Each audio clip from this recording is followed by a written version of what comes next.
al-tarbawiyah wal ilmiyah daripada ayat yang kita baca ini. Tulis faedah yang pertama, ayat 15. Wa ja'alu lahu min ibadihi juz'a.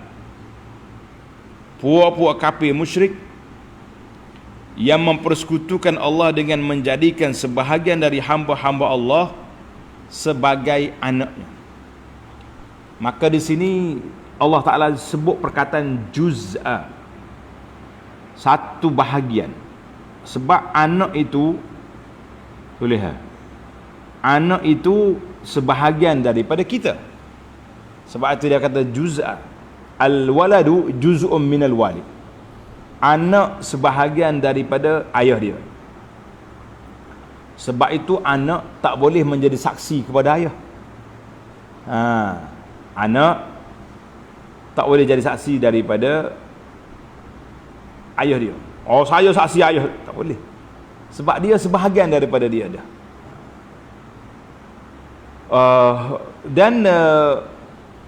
Anak itu sendiri mempunyai hak istimewa, dia panggil at-ta'sib. Ta'sib ni dalam bab harta pusaka, tulis ni pelajar, dia panggil bab al-asabah. Asabah ni harta pusaka yang ditinggal oleh bapa dia. Maka anak dia, terutama anak laki-laki tu, dia boleh ambil semua harta yang lebih daripada bahagian-bahagian yang telah diberikan. Jadi anaklah di antara orang yang pertama boleh harta pusaka. Kalau dia ada ayah, ayah boleh juga, mak boleh juga. Tapi ada bahagian 1/6, kan, 1/6, lebih daripada tu semua bagi pada anak. Oh, semalam saya tengok satu ulasan tentang harta pusaka. Dengar ni, cerita ni menarik ni, dan untuk diambil perhatian. Ada seorang ni mati, dia tinggal seorang anak laki-laki. Mana anak tu berapa menguasai semua harta dia. Tapi ingat, anak itu asabah, menerima harta setelah diambil oleh ahli-ahli ashabul furud. Orang ni mati, dia ada ayah, ada mak. Mak dia masih ada waktu dia mati. Maknanya mak dapat harta pusaka daripada anak dia tu. Itu dia panggil ashabul furud. Kemudian yang lebih tu barulah anak ambil. Cerita orang ni yang kita bimbang ni, dia tak ambil, dia tak bagi harta. Orang ni mati, ada mak, ada anak. Anak dia ambil semua sekali, nenek dia tak bagi, sedangkan nenek tu berhak. Ingat baik. Bila tak bagi, dia ambil semua harta, maknanya kemudian tak lama lepas pada tu nenek dia meninggal.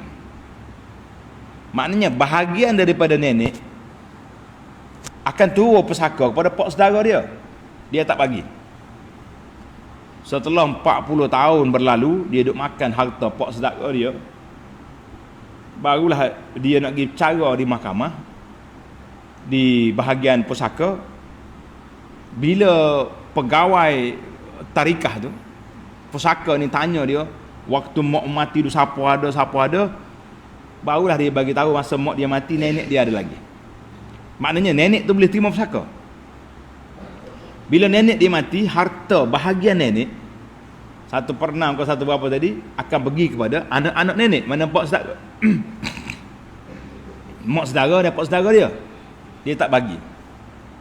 Jadi bila mari di pejabat pusaka ni, baru dia tahu 40 tahun dia sudah makan harta orang. Kita kata masya-Allah, tabarakallah.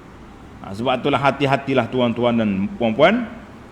Kalau harta pusaka ni kena tanya khabar, jangan guna otak sendiri. Dia mati, anak dia ada, ambil belakang. Dia ada lagi ayah, ada ibu, 2 orang ni tak gugur. Mak, ayah, anak-anak ni tak gugur. Adik-beradik kalau ada anak gugur. Kecuali anak perempuan saja, itu cerita lain. Maka kita bukan nak bab pusaka, kita nak balik ke tajuk kita. Annal walad Jadi anak ni dia panggil ta'sib, ashabul asabah, orang yang boleh ambil semua harta setelah dibahagikan kepada ashabil furud, orang-orang yang ada bahagian yang tersendiri. Maknanya kalau dia mati, seorang tu mati, dia tinggal ayah dia, tinggal anak dia, maka ayah dia ambil 1/6, yang baki lagi kepada anak dia semua. Tapi ayah dia dapat. Sama juga kalau tinggal mak. Maka kita kena ingatlah di situ bahawa ada bahagian yang tersendiri. Anak itu sebahagian daripada dia. Allah kata wa ja'alu lahu min ibadihi juz'a. Juz'a, anak itu daripada kita. Dalam hadis Nabi kata Fatimatun bad'atun minni, sebahagian daripada aku. Kemudian Allah Ta'ala sebut kepada kita tentang anak itu mari daripada kita. Kena ingatlah, anak itu mari daripada kita sendiri, jangan duk mudah-mudah. Yang kedua, tengok dalam ayat yang sama Allah kata wa ja'alu lahu min ibadihi juz'a min ibadihi, daripada hamba-hamba dia. Jadi kalau kata dia ni hamba Allah, bagaimana dia jadi sebahagian daripada Allah? Tak mungkin. Li'annal ma'bud ghairul 'abid. Orang yang menyembah bukan sama dengan yang disembah. Kita menyembah Allah Azza wa Jalla. Bagaimana pula dikatakan manusia ni sebahagian daripada Allah? Itu dia panggil kumpulan-kumpulan ajaran sesat ini. Dan ajaran sesat, dahlah dia tu kafir, dahlah dia tu tak percaya ke Tuhan, dia pergi kumpul pula dengan tuduhan jahat terhadap Allah Azza wa Jalla. Buat tuduhan jahat kepada Allah Azza wa Jalla juga. Maka oleh kerana kita ni makhluk Allah, hamba Allah, maka dia tak boleh jadi sebahagian daripada Allah. Hari ni puak-puak batiniyah, puak-puak ajaran ittihad, hulul wal ittihad, dia kata Tuhan tu sama dengan makhluk, kan? Manusia ni sama dengan makhluk, makhluk tu Tuhan, Tuhan tu makhluk. Itu ajaran sesat. Puak-puak batiniyah ni, puak-puak karut ni. Jadi sekarang ni tersebar video-video yang nak menunjukkan benda yang itu tidak mendapat perhatian pihak yang berkuasa. Yang pihak berkuasa ni dia ambil perhatian benda-benda lain yang nak menyekat orang itu sini, tapi yang betul-betul menyebarkan ajaran yang seperti ini bebas, berleluasa. Kita kata na'udzubillahi minal khuzlan. Kita minta perlindungan Allah Ta'ala daripada khuzlan, daripada ditinggalkan oleh Allah Ta'ala, daripada kita mendapat hidayah Allah. Baik, kita pergi kepada faedah yang ketiga. Wa idza busyira ahaduhum bima daraba lirrahman, apabila diberi kepada mereka khabar dengan apa yang mereka buat. Daraba itu maknanya mereka buat bandingan, mengatakan Allah ni ada anak. Dia kata, Allah tak guna kata bima ja'ala, sebab kita nak beradab dengan Allah Azza wa Jalla. Di antara maqasid surah ini iaitulah Allah Ta'ala nak ajar kita beradab dengan Allah Azza wa Jalla. Jangan duk kata Tuhan tu Tuhan ni. Sekarang ni macam-macam, orang-orang yang bercakap dengan otak ni pelik. Apa dia kata? Kita ni kalau nak hormatkan Nabi, waktu kita selawat kita kena kata Sayyidina Muhammad, barulah kita hormat. Orang yang tak tambah ni tak hormat. Kita kata jangan duk baik-baik sangat kan. Jadi tiba-tiba puak dia bila nak berzikir, dia tak panggil Allah, dia panggil Hu. Kita nak beradab mengikut sunnah Nabi sallallahu alaihi wasallam, itu baru beradab. Aku baca ikut hak Nabi aja. Nabi suruh cakap macam ni lah kita buat. Itu dia panggil beradab dengan Nabi, beradab dengan Allah, mengikut apa yang disyariatkan oleh Allah Azza wa Jalla. Maka Allah Ta'ala gambarkan di sini dengan makna bima daraba. Dia tak kata bima ja'ala. Daraba tu seperti yang mereka jadikan sekutu yang sejenis dengan Allah. Daraba tu yang mereka jadikannya. Maknanya dia buat bandingan. Dia kata Tuhan tu ada anak perempuan. Satu. Yang kedua, dalam faedah yang ketiga ini, tanda pelajar-pelajar, Dia panggil at-tasakhut bil inasi min akhlaqi ahli jahiliyah. Orang yang benci kepada anak perempuan ini termasuk daripada akhlak jahiliyah. Orang jahiliyah yang benci pada anak perempuan. Sampai zaman dulu ada pepatah Melayu mengatakan, jaga sekandang kerbau lebih mudah daripada jaga seorang anak perempuan. Raja dengar dalam bahasa Melayu dah. Tidak kata gitu. Nak jaga seorang anak tina lebih payah daripada jaga seekor sekandang kerbau. Apa dia maksud? Adakah maksud pepatah itu benci kepada anak perempuan? Kita kata tidak. Jangan salah faham. Maksud dia anak perempuan ni kena jaga sungguh. Jaga sungguh. Dengan pendidikan dia, dengan aurat dia, dengan asas-asas ilmu. Anak laki-laki kita ajar dia mandi wajib. Tapi ada anak perempuan kena belajar pula dalam bab haid. Haid pula bukan senang. Oh, banyak lagi lah cerita-cerita. Zaman kita hari ni pula nak ajar anak perempuan kita bersifat al-haya, bersifat dengan malu. Oh, payah nak jumpa. Sebab apa payah nak jumpa? Sebab anak perempuan telah dididik daripada kecil lagi. Di pusat asuhan kanak-kanak lagi, dia sudah bercampur laki-laki perempuan. Di alam maya pula bercampur. Jadi sifat malu, haya tu sudah hilang. Masing-masing melompat sana sini. Sebab itulah kita tengok hari tu dia panggil majlis apa di pejabat Panama Dance. Apa? Panama Dance ke apa? Lama dah tersebut ni. Orang melompat pagi-pagi sama-sama pegawai-pegawai. Panama Dance. Sekarang ni pula tak cukup dengan Panama Dance. Dia mari TikTok pula dah. Pakai duk melompat bergedik belaka. Pakai pakaian tutup aurat. Tapi dia bergedik. Kita kata sama juga. Sebab itulah kita tegur kepada anak-anak perempuan ni pakai jilbab, pakai tutup muka, tapi gambar tu gedik dia panggil. Ini pun karut juga dia. Maka itulah yang dikatakan kita jangan benci kepada orang perempuan, tetapi kita kena didik anak-anak perempuan mengikut syariat Islam, barulah menjadi manusia yang baik, manusia yang jelas. Manusia yang betul-betul apa dia? Manusia yang mengikut syariat Allah Azza wa Jalla. Maka bila mari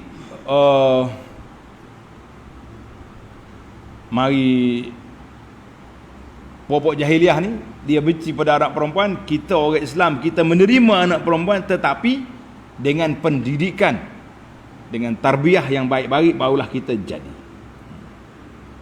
Mari kita pergi kepada faedah yang keempat. Awaman yunasya'u fil hilyah.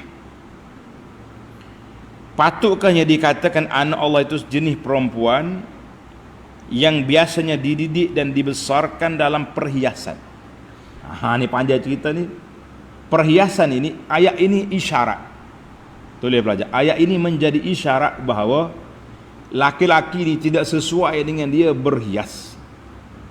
Orang laki-laki ini tak sesuai dengan perhiasan. Yang berhias ni orang perempuan, yang berhias ni orang perempuan. Sebab tabiat dia, orang perempuan dia kena comel, kena janguk, kena lawa. Janguk, lawa, comel tu lah ya. Jadi orang perempuan ni kena segak. Orang laki-laki kena segak. Kalau laki-laki berhias juga, jadi pak pandir, itu nama dia. Maka orang perempuan telah diberi sifat semula jadi, dia suka kepada perhiasan. Jadi orang perempuan orang laki-laki jangan rempuh ambil. Jangan rempuh ambil hak orang perempuan. Kalau laki-laki ambil hak orang perempuan, dia berhias juga, maka dia jadi pondel, orang panggil pondan. Bapuk orang panggil sekarang ni. Nak pergi ke LGBT. Ni tidak ni pakai duk kumpul pondai-pondai, pakai duk nyanyi selamat hari raya. Punah banyak dunia hari ni. Jangan main-main. Jadi orang perempuan tu ditambah nilai dia dengan perhiasan. Karena itu Nabi sallallahu alaihi wasallam bagi tahu apa? Nabi bagi tahu emas, sutera dengan emas halal bagi orang perempuan tapi haram penggunaannya bagi orang laki-laki. Orang laki-laki tak boleh guna emas, tak boleh guna sutera di atas dunia ini. Oh, yang laki-laki boleh guna emas apa dia? Ni anak bergurau ni. Nak tulis tak tulis pun tak apa. Orang laki-laki boleh guna emas bila umur 60 dia jadi warga emas. Boleh. Tahu warga emas? Warga emas tak apa. Mula-mula keluar isu warga emas hari tu, kita kosek lah juga pegawai-pegawai ni. Kata awak ni letak orang laki-laki warga emas ni boleh ke? Sedang laki-laki tak boleh guna emas. Terkedu sekejap dia, koyak sekejap. Tapi kita kata kita gurau je tu. Orang perempuan dia boleh guna emas. Dia perak biasa, laki-laki pun boleh guna. Untuk perhiasan. Tapi untuk makan minum bekas, laki-laki dengan perempuan tak boleh guna belakang. Itu dia panggil lambang kemegahan. Lambang kesombongan tidak boleh, tidak dibenarkan dalam Islam. Habis tak boleh pakai. Maka orang laki-laki tak boleh pakai emas, tak boleh pakai sutera, tapi dia boleh memiliki pemakai emas dengan pemakai sutera. Budak-budak ni biarnya tak payah lagi. Dah. Maknanya orang laki-laki, orang perempuan boleh pakai emas, boleh pakai sutera. Orang laki-laki boleh ambil tuan dia tu. Tak cukup seorang, dua. Tak cukup dua, tiga, sampai 4 orang boleh. Jangan marahlah. Dia kata apa laki-laki boleh kahwin ramai. Awak orang perempuan boleh pakai emas. Jangan. Itu sifat pembahagian yang cukup adil daripada Allah Azza wa Jalla. Allah Ta'ala Maha Adil. Dia bagi kita boleh, laki-laki boleh memiliki pemakai emas. Orang perempuan dia boleh pakai emas. Tak apa. Emas banyak, tak marahlah dia. Ni bagi tak cukup, lepas tu tak mau kelahi, apa masalah. Baik, kita pergi kepada faedah yang kelima. Masih lagi dalam ayat awaman yunasya'u fil hilyati. Dalam ayat ini juga annal aba mandubuna ila tahliyati banatihim.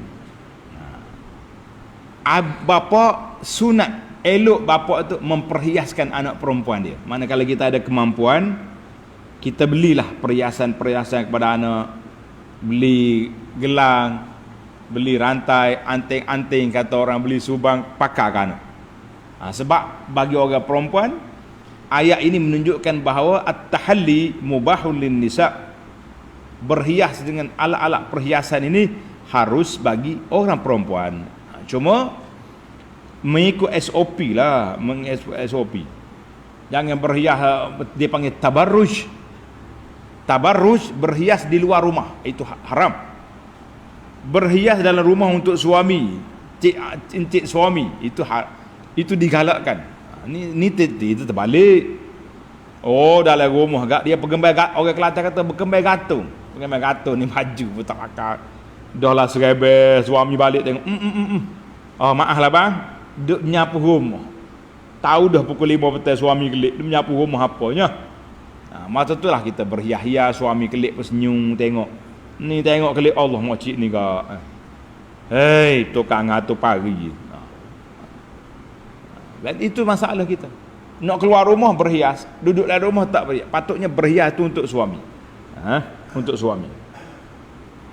Bagi orang laki-laki tidak dibenarkan berhias.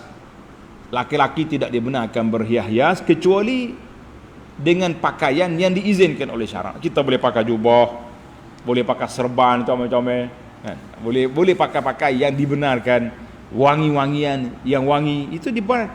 Orang perempuan tak boleh berwangi kuat-kuat. Termasuk dalam larangan hadis Nabi sebut sallallahu alaihi wasallam, man ista'izas amani ayyum mamra'atin ista'tarat. Mana-mana perempuan yang pakai wangian keluar daripada rumah, pergi lalu depan laki-laki ajnabi, sampai orang duk cium, siapa dia ni? Bini siapa ni bau wangi? Orang itu dianggap zaniah, label pelacur. Dia punya dosa dia tu. Jangan main. Dia punya larangan. Tapi laki-laki boleh pakai wangian. bounce kilometer pun tak apa. Itu hak laki-laki. Allahu Akbar. Baik, cukuplah lima faedah yang dapat kita kutip dalam siri ini. InsyaAllah kita akan sambung lagi dalam ayat 19 dalam siri yang akan datang.